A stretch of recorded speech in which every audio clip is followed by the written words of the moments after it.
Good morning बच्चों। देखिएगा, आज जो मैं आप लोगों को पढ़ाने जा रहा हूँ वो बायोजियो जो साइकिल है, उस बायोजियो साइकिल का कौन साइकिल पढ़ाने जा रहे हैं भाई? Carbon cycle. कल पढ़ाया था मैं आप लोगों को कौन सा साइकिल? Nitrogen cycle.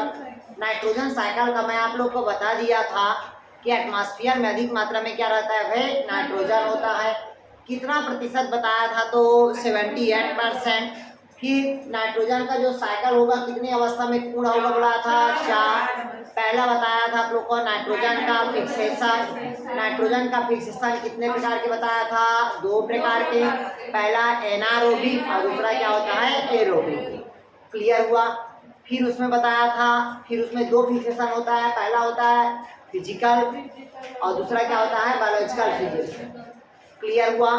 फिर दूसरे बात बताया था मैं इसमें अमोनिफिकेशन, अमोनिया का निर्माण होना क्या कहलाया था? अमोनिफिकेशन। तीसरा क्या बताया था आप लोग को? नाइट्रिफिकेशन। कौन कौन बैक्टीरिया जिम्मेदार होता है? तो नाइट्रोसोमोनास और दूसरा नाइट्रोबैक्टर।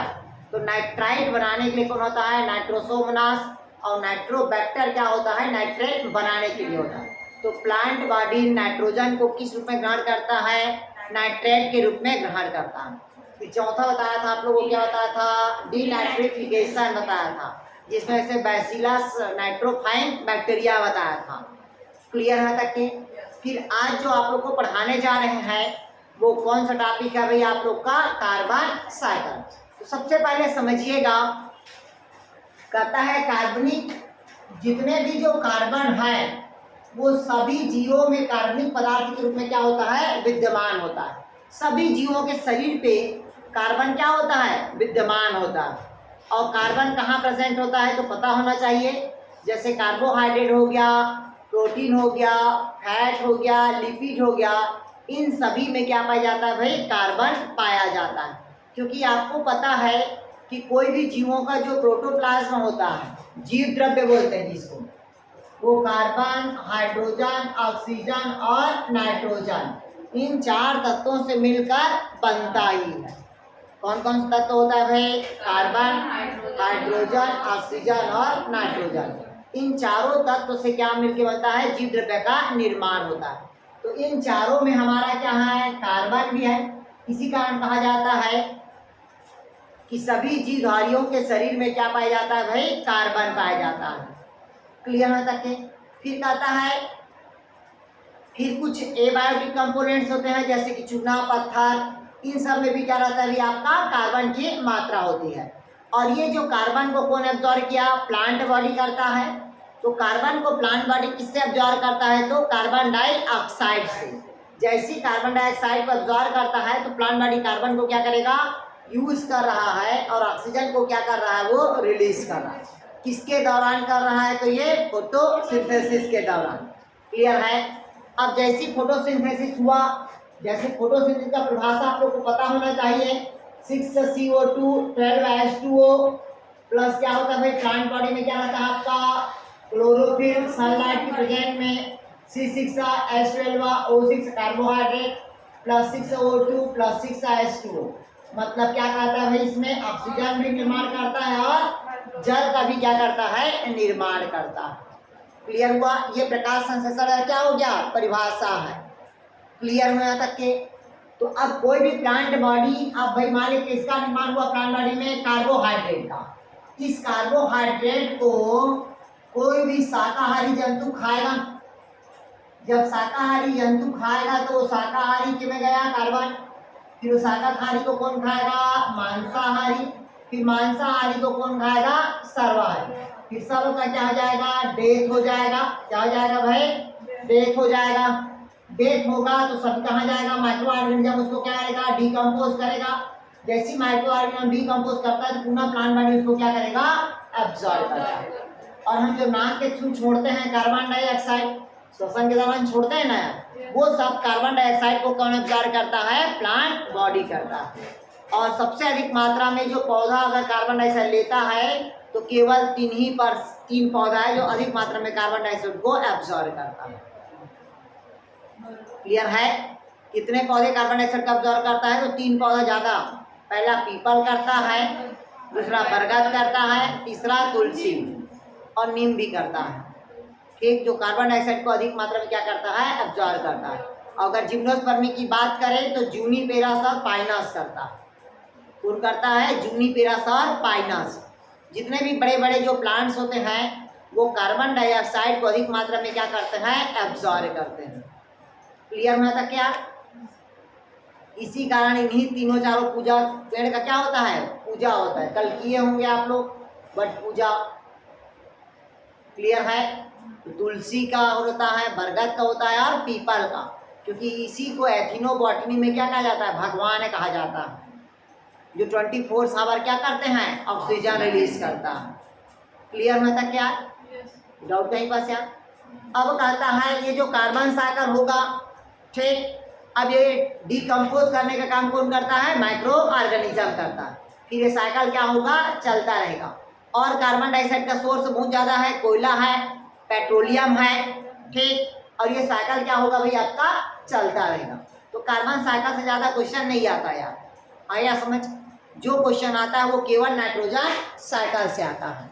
बस ये है कि प्लांट बॉडी कार्बन को किससे ग्रहण करता है, तो कार्बन डाइऑक्साइड से, इसको याद रखना। अगला जो मेन पढ़ाना है आपको वो नाइट्रोजन मैं पढ़ा दिया हूँ। अब बचा है आप लोगों को कौन साइकिल कहता है भाई, आपका फास्फोरस साइकिल।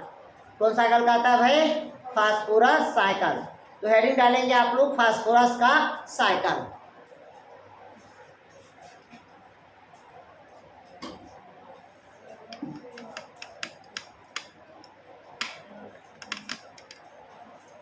इधर देखिएगा, अब कहता है फास्फोरस साइकिल, मतलब कोई भी प्लांट बॉडी फास्फोरस को फास्फेट के रूप में क्या करता है, एब्सॉर्ब करता है। क्योंकि जो फास्फोरस होता है वो प्लांट मतलब कहाँ रहता है, फास्फेट मृदा में रहता है, और मृदा में उसी फास्फेट को प्लांट बॉडी क्या करता है, एब्सॉर्ब करता है। तो क्या बनता है अभी आपका, फास्फोरस।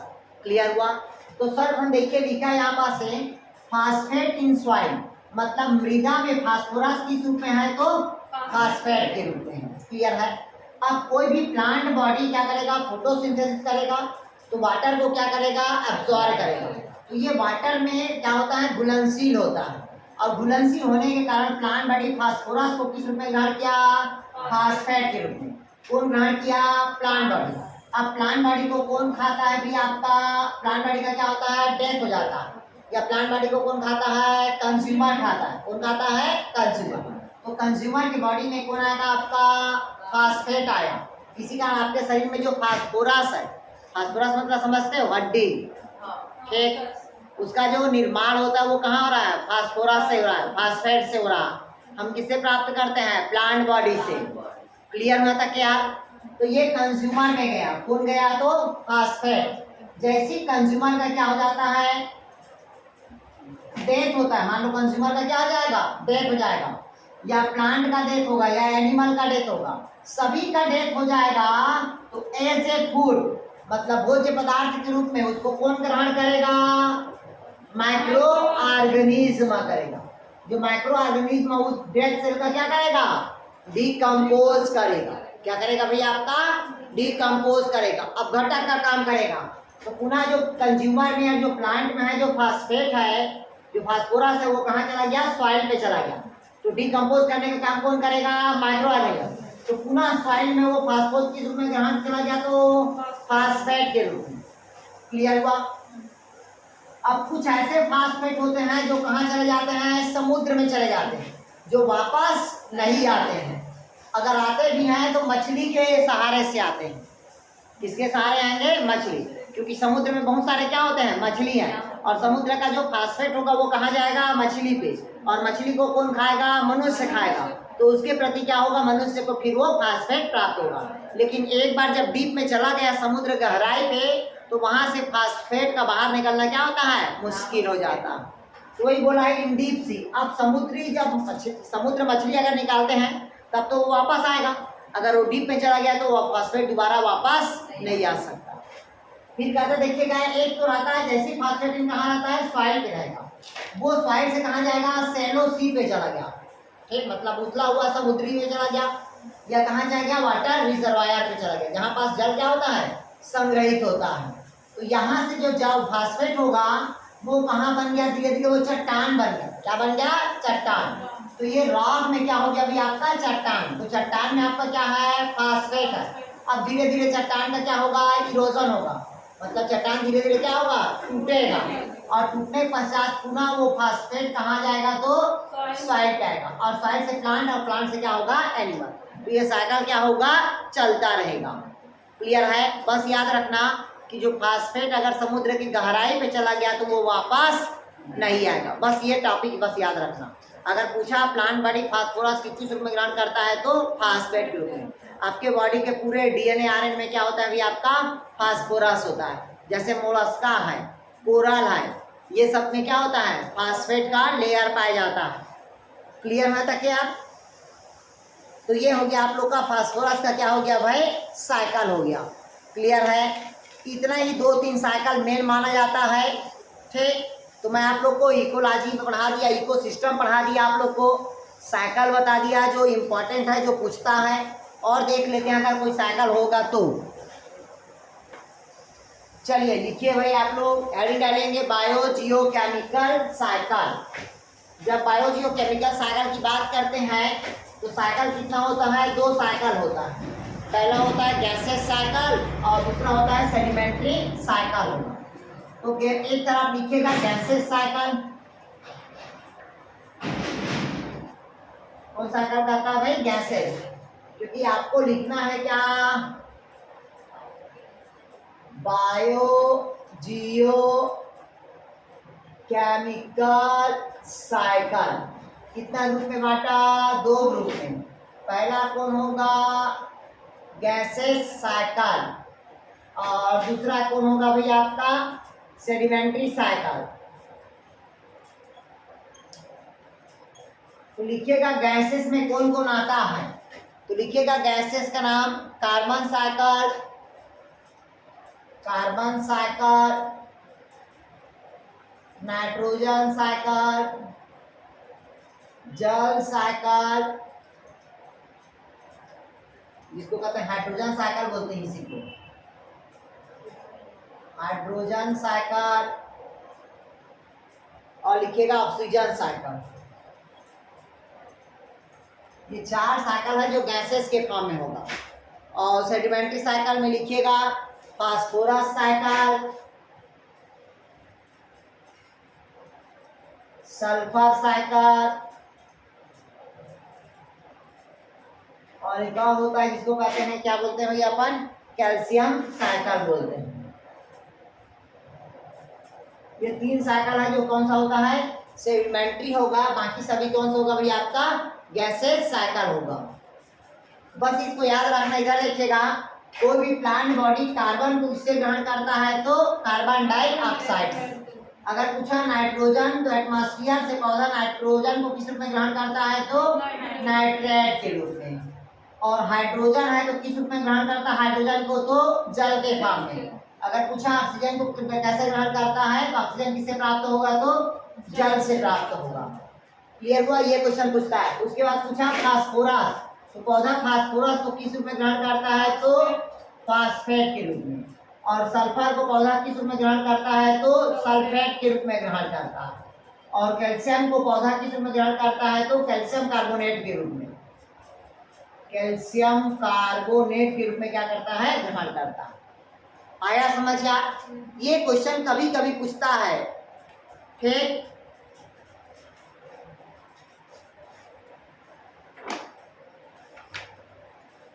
अब जो मेन पढ़ाना था साइकिल के अलावा आप लोग को जो पढ़ाना था, वो पढ़ाना था आप लोग को एडाप्टेशन पढ़ाना था। क्या पढ़ाना है भाई, एडाप्टेशन।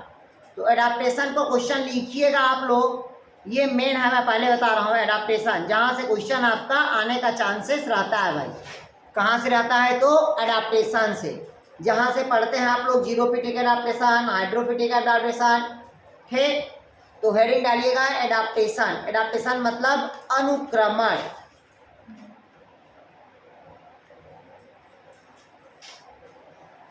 लिखिएगा प्लांट सक्सेशन, मतलब पादप अनुक्रमण, या प्लांट सक्सेशन बोलते हैं, या उसी को सक्सेशन बोलते हैं अपन।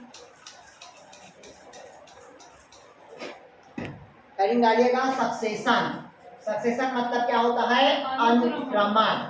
देखिएगा एटमॉस्फेयर पे धीरे धीरे क्या होता है? चेंजेस होना, और चेंजेस हो के नए स्थान का क्या होना? निर्माण होना। वो क्या कहलाता है भाई? सक्सेशन कहलाता है। तो लिखिएगा सक्सेशन शब्द को सर्वप्रथम हुल्ट नामक वैज्ञानिक ने दिया था।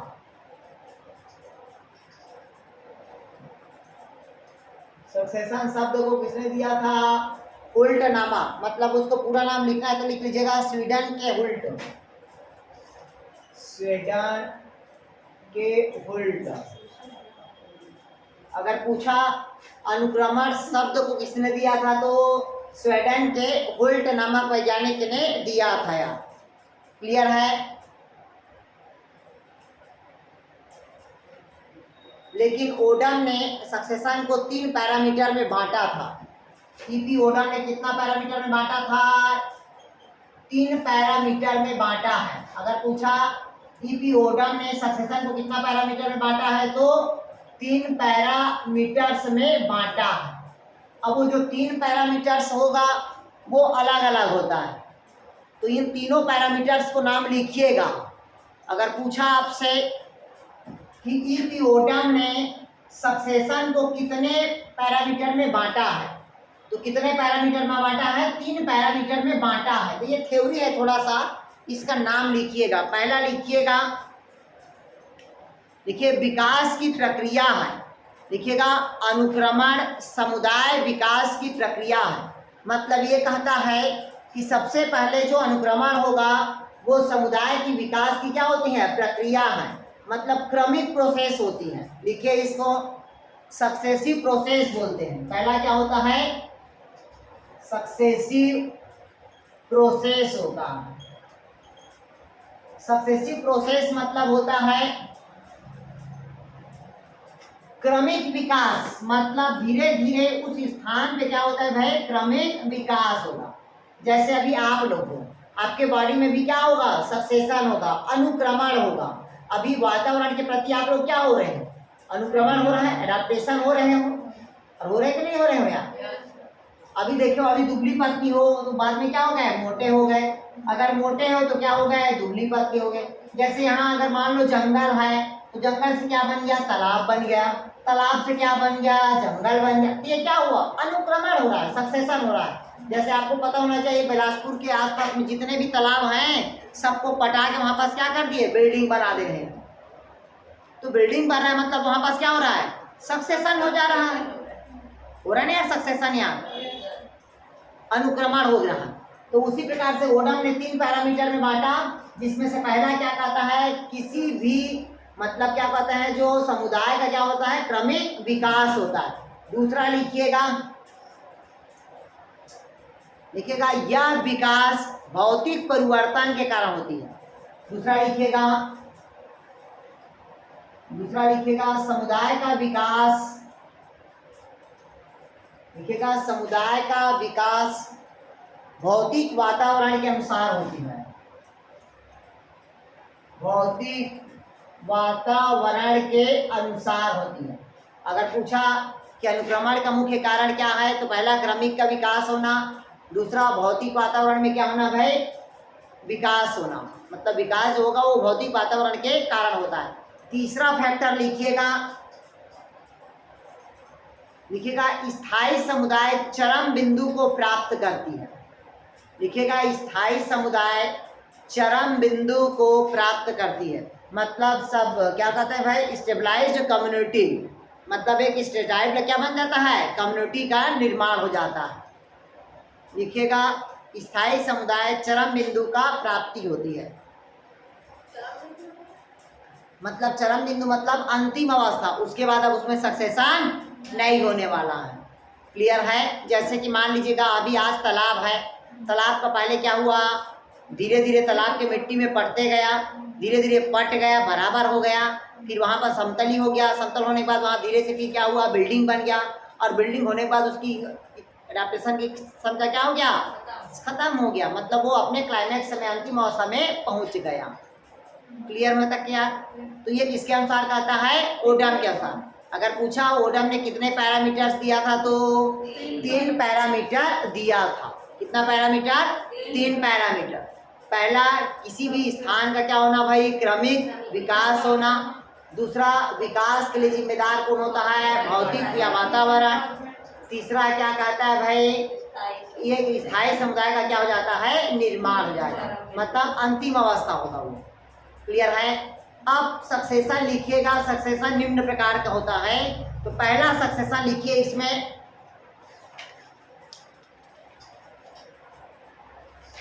पहला लिखिएगा हाइड्रोशियर। पहला सक्सेशन लिखिएगा हाइड्रोशियर।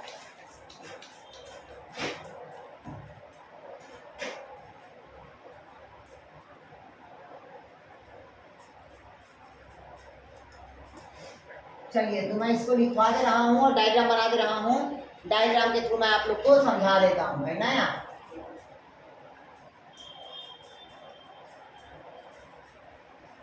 हाइड्रोशियर को हिंदी में कहा जाता है जल क्रमक।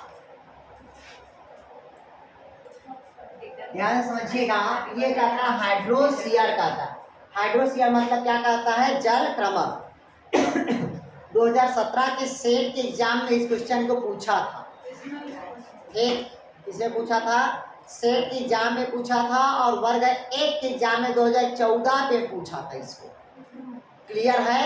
ये मोस्ट इंपॉर्टेंट टॉपिक है ये। और एक तो हाइड्रोशियर और दूसरा क्या होता है? जीरोशियर। इन दोनों से एक क्वेश्चन पूछता है। भली 2 टॉपिक है, लेकिन 2 टॉपिक से एक क्वेश्चन हर साल किसी न किसी एग्जाम में इसको पूछता है। क्लियर?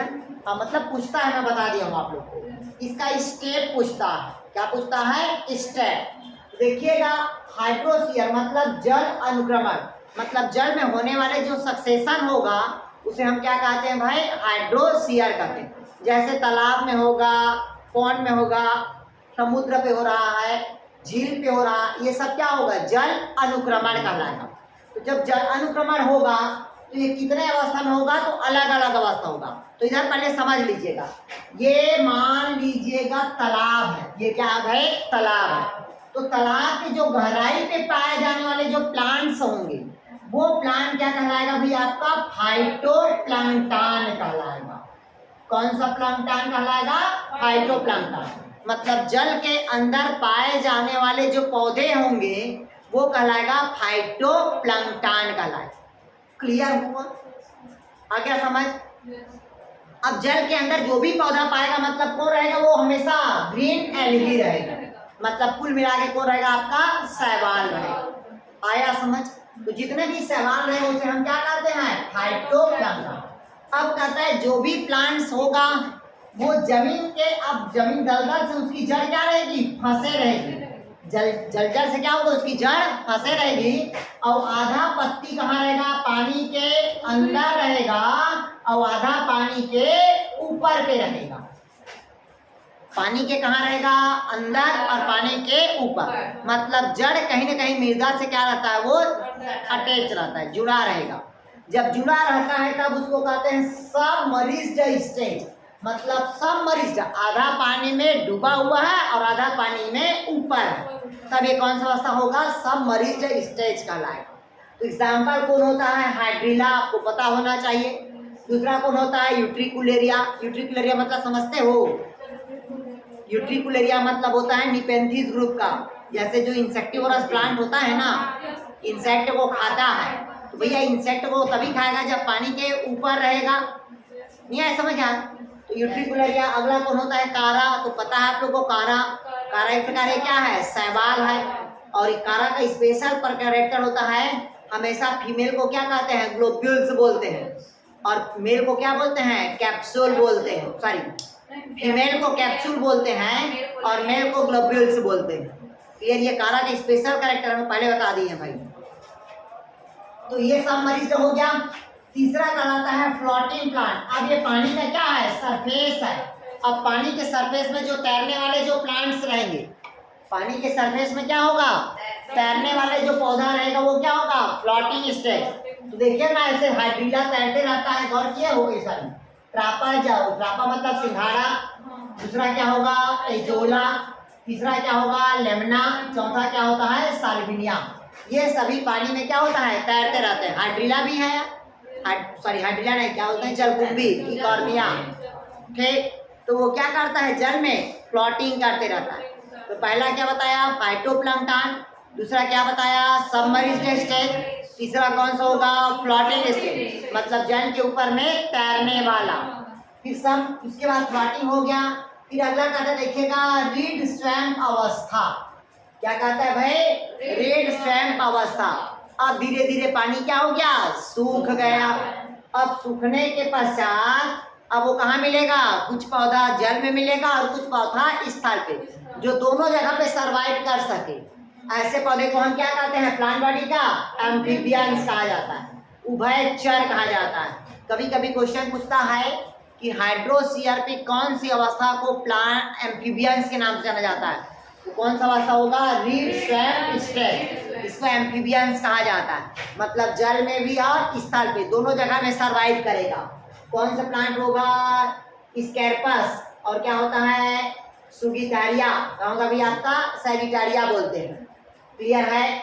अगला होता है वुडलैंड स्टेज। वुडलैंड मतलब अब क्या हो गया, बड़ा बड़ा पौधा बनने लग रहा है, लकड़ी का निर्माण होगा, तो वुडलैंड अवस्था। तो कौन सा पौधा होगा, सैलिक्स होगा, कार्नास होगा, और क्या होगा, पॉपुलस होगा। क्या होगा भाई आपका, पॉपुलस। जैसे आँख वाँख देखते हो ना यार, नींद आ रही है आपको, कोई हुई हो कहीं, ठीक, मतलब क्या होता है भाई आपका वुडलैंड अवस्था होगा। कौन सा होगा भाई आपका, वुडलैंड अवस्था, मतलब सैलिक्स होगा, कार्नियास होगा, कौन होगा, पॉपुलस। जैसे आँख वहाँ ग्रो करता है ना, उसी प्रकार से प्लांट क्या होगा, वुडलैंड अवस्था। फिर अगला होता है फॉरेस्ट अवस्था। अब वहाँ पर धीरे से क्या बन जाएगा, जंगल बन जाएगा। जब जंगल बनेगा तो कौन सा अवस्था होगा, फॉरेस्ट स्टेज। तो वहाँ पर देखिएगा कौन सा प्लांट आएगा, पेरकास का प्लांट, अल्मस का प्लांट, कौन आएगा भाई, पेरकास का और अल्मस का। जो कार्क बनता है ना, जानते हो कार्क, मतलब शीशी के मतलब ग्लास के बॉटल का जो ढक्कन बनता है ना, जो कार्क बोलते हैं, वो कौन से प्लांट से बनता है, तो कैरकस के प्लांट से। ये याद रखना है इसको, केवल कैरकस के प्लांट से क्या बनता है, कार्क बनता है। जो ढक्कन का रहता है ना, लकड़ी का ढक्कन जो हल्का रहता है रे, तो किसका बनता है, वो कैरकस का बनता है। क्लियर है। तो इस प्रकार से ये क्या होता है भाई, हाइड्रोस्फीयर का क्या होता है, अवस्था होगा। क्लियर है। कितना अवस्था बताया मैं आप लोग को, 6 अवस्था। पहला क्या बताया, फाइटोप्लैंक्टन, दूसरा क्या बताया, सबमरीन, तीसरा क्या बताया, फ्लोटिंग, चौथा क्या बताया मैं आप लोग को, मतलब सीड स्वैम्प अवस्था। फिर पांचवा क्या बताया अभी मैं आप लोग को, मतलब वुडलैंड अवस्था, और छठवा क्या बताया भाई आप लोग को, फॉरेस्ट अवस्था। ये 6 अवस्था को आप लोग याद रखिएगा यार। क्लियर हुआ था क्या, ये सीक्वेंस पूछता है। सीक्वेंस मतलब पहला कौन होगा, फाइटोप्लैंक्टन, एरो देके दिया रहता है, ऐसे 4 ऑप्शन दिया रहता है, पहला में ये, फिर दूसरा में ये, एरो दिया रहता है, ऐसे आया समझ यार। तो उसमें से एरो का आपको टिक लगाना है कि कौन सा अवस्था सही है, क्योंकि इसको ऊपर अप डाउन कर देता है, इसको अप डाउन कर देता है, कभी इसको अप डाउन कर देता है। क्लियर समझ यार, क्लियर है, आ गया समझ यार। तो अपने को तालाब जाना है, तालाब की जमीन के अंदर क्या पाया जाता है, तो समझ आना ग्रीन एल्गे। फिर जमीन से जो रूट जब चिपका रहता है वो क्या होगा, सबमरीन। फिर पानी के ऊपर तैरेगा मतलब फ्लोटिंग। फिर पानी के ऊपर तैरने के पश्चात क्या होगा, अब वो रीड स्वैम्प अवस्था होगा, एम्फीबियंस होगा, जल में भी होगा और स्थल पे होगा। तो रीड स्वैम्प अवस्था होगा, फिर कौन सा होगा, वुडलैंड होगा, फिर कौन होगा आपका, फॉरेस्ट होगा। क्लियर। पानी में जंगल जैसे बहुत सारे प्लांट आ जाएंगे, बहुत सारे प्लांट्स ग्रो करते हैं, धीरे धीरे सूखने लगा यार। सूख जाएगा तो जंगल नहीं। क्लियर है तक यार। तो ये हो गया आपका हाइड्रोस्फीयर। अब अगला लिखेंगे आप लोग जीरोस्फीयर प्लांट।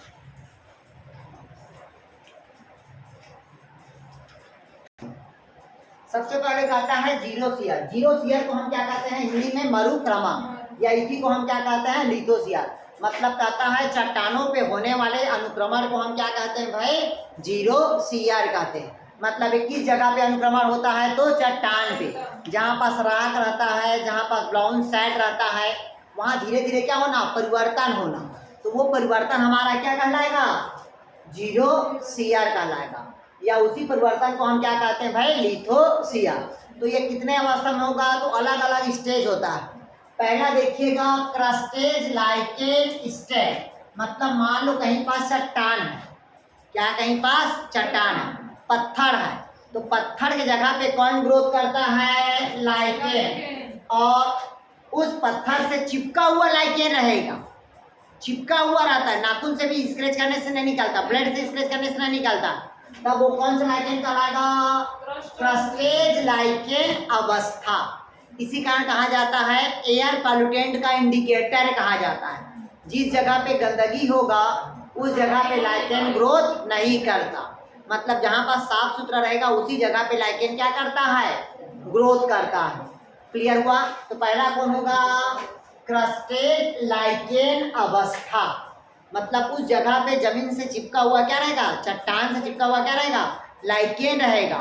जैसे एग्जांपल में कौन होता है, सोरेडिया, दूसरा कौन होता है, लेसिडिया, तीसरा कौन होता है, लेकोनोरा, और कौन होता है, राइजोकार्पा। ये सभी लाइकेन के क्या हैं, प्रकार हैं। किस प्रकार के लाइकेन है, तो क्रस्टेज लाइकेन। दूसरा, अब क्रस्टेज के बाद धीरे से क्या हो जाएगा, गद्दा बनेगा, तो गद्दा बनेगा मतलब कौन सा लाइकेन हो जाएगा, फोलिएज लाइकेन अवस्था। अब गद्दा बनने लगा भाई, पहला क्या था, चिपका हुआ था, अब दूसरा धीरे धीरे क्या बनने लगा, गद्दा बनने लगे वहां पास। जब गद्दा बनेगा तो कौन सा लाइकेन होगा, फोलिएज लाइकेन। कौन सा लाइकेन होगा, फोलिएज। तो एग्जाम्पल कौन होगा, डर्मेटोकार्पन, कौन होगा भाई, डर्मेटोकार्पन, या क्या होगा, क्लेडोनोनिया, और तीसरा क्या हो सकता है, पार्मेलेलिया। क्या हो सकता है ये, पार्मेलेलिया। तो पहला बताया क्या, क्रस्टेज लाइकेन अवस्था, दूसरा क्या बताया, फोलिएज लाइकेन अवस्था, तीसरा कहता है मॉसेस अवस्था। अब मॉसेस जैसे आपको पता होना चाहिए, चट्टान में सबसे पहले क्या रहेगा, लाइकेन होगा, तो लाइकेन दो प्रकार के बताया, पहला क्रस्टेज और दूसरा क्या रहेगा आपका, फोलिएज। अब धीरे धीरे क्या निकलेगा, मॉसेस निकलेगा, ऐसे स्पोर निकलना स्टार्ट होगा। पुरानी बिल्डिंग में देखिए ना, छोटे छोटे पौधा ग्रोथ करता है, ब्रायोफाइटा वाला, जो मॉसेस ग्रुप में होता है, जैसे फिनेरिया, स्फेग्नम, ये सब क्या है, मॉसेस है। तो तीसरा कहता है मॉसेस स्टेट, इसमें कौन होगा, पॉलीट्राइकम, जो ब्रायोफाइटा का स्पीसीज है, टार्टुला, ये भी ब्रायोफाइटा का स्पीसीज है, ठीक है। तो कौन सा पौधा ग्रोथ करेगा, तो ब्रायोफाइटा का, ठीक, कौन सा पौधा ग्रोथ करेगा, ब्रायोफाइटा का, क्योंकि ब्रायोफाइटा कौन से ग्रुप में आएगा, मॉसेस ग्रुप में आता है। क्लियर हुआ यार, कोई डाउट कहीं पास यार? फिर कहता है मॉसेस के बाद कौन आएगा आपका, हर्बिवोरस आएगा। अब कौन सा प्लांट आने लगा धीरे धीरे, हर्बिवोरस, छोटे छोटे पौधा वृद्धि करने लगा। तो हर्बिवोरस में कौन आएगा, पोआ आएगा, और कौन आएगा आपका, फेस्टुला आएगा। हर्बिवोरस के कौन आएगा आपका, श्रब आएगा, पहला साकी आएगा, फिर झाड़ी आएगा, फिर वृक्ष आएगा ना यार। तो अब फिर धीरे धीरे क्या आने लगा, झाड़ी आने लगा। ऐसे जगह में कौन सा पौधा, कनेर ग्रो करता है, कनेर, मेहंदी, ये सब क्या करेगा, झाड़ी होता है। तो ये कौन होगा, रस होगा, और फाइटोकार्पस होगा, कौन होगा, फाइटोकार्पस। तो कौन सा प्लांट आया, सर्व स्टेज आया। फिर अगला कौन सा आएगा, क्लाइमेक्स स्टेज, अब अंतिम अवस्था में पहुंच गया, तब वहां पास क्या आएगा, आंख वाला ग्रोथ करेगा, आंख ग्रोथ करेगा, मैपल ग्रोथ करेगा, मतलब एक प्रकार क्या बनेगा, फॉरेस्ट का वहां पास निर्माण होगा। तो ये कौन हुआ भाई आपका, हाइड्रोसियर। इसका अवस्था याद रखना, सीक्वेंस याद रखना। तो पिछले बार हाइड्रोसियर पूछ चुका है, तो इस बार क्या, पिछले बार क्या पूछा था भाई आपको, हाइड्रोसियर पूछा था, तो इस बार क्या पूछेगा, वो जीरोसियर पूछेगा। तो जीरोसियर में इसका क्रमिक अवस्था पूछता है। तो पहला क्या बताया मैं आप लोग को, क्रस्टेज लाइकेन, दूसरा क्या बताया, फोलिएज लाइकेन, तीसरा क्या बताया, मॉसेस बताया, चौथा क्या बताया, हर्ब बताया, पांचवा क्या बताया, श्रब बताया, और अंत में क्या बताया मैं आप लोग को, क्लाइमेक्स बताया। क्लियर हुआ? उसमें क्या बताया था, पहला मैं आप लोग को फाइटोप्लैंक्टन, दूसरा क्या बताया था, सबमरीन, तीसरा क्या बताया था, रीड शेप, मतलब सॉरी तीसरा प्लॉटिंग, फिर चौथा क्या बताया, रीड शेप, पांचवा क्या बताया था, वुडलैंड, और छठवा क्या बताया था, फॉरेस्ट। क्लियर हुआ है तक क्या? ये इसका अवस्था को याद रखना, जहां से क्वेश्चन पूछता है, ठीक। चलिए अब लिखेंगे आप लोग, ये हो गया आप लोग का, कौन हो गया भाई आप लोग का, सक्सेशन आपका समाप्त। इसके अलावा और बहुत सारे सक्सेशन है, प्राइमरी, सेकेंडरी, टर्सरी, लेकिन ये सब का कोई काम नहीं है। मीजो सेमोसियर मतलब होता है सॉइल से प्रारंभ होता है। लिखिए थोड़ा सा, लिथोसियर बता दिया कहाँ से स्टार्ट होता है, तो चट्टान से, और लिखिएगा सेमोसियर मृदा से प्रारंभ होता है। लिखिएगा सैलोसियल मृदा से प्रारंभ होता है। किससे प्रारंभ होगा भाई? मृदा से प्रारंभ होता है।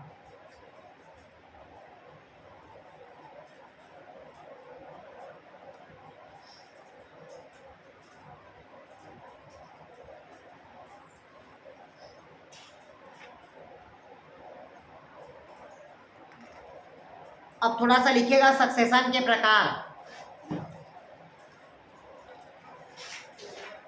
अब एक सक्सेशन ऑटोजेनिक होता है और दूसरा क्या होता है? एलोजेनिक। तो ऑटो मतलब समान पे जो होगा वो मत रन दीजिए, वो सब नहीं पूछता। ऑटो मतलब समान हो जाता है, एलोजेनिक मतलब अलग अलग हो जाता है। वो सब कोई मतलब का नहीं है यार, जहाँ क्वेश्चन नहीं बनता है। ठीक, अब इसके बाद अगला जो टॉपिक है, एक बार सिलेबस दिखाइए हमको यार, अगला कौन सा टॉपिक है उसको भी पढ़ाते हैं यार। अब देखते हैं बायोडायवर्सिटी एंड कंजर्वेशन है। कौन सा टॉपिक है भाई? Biodiversity and conservation.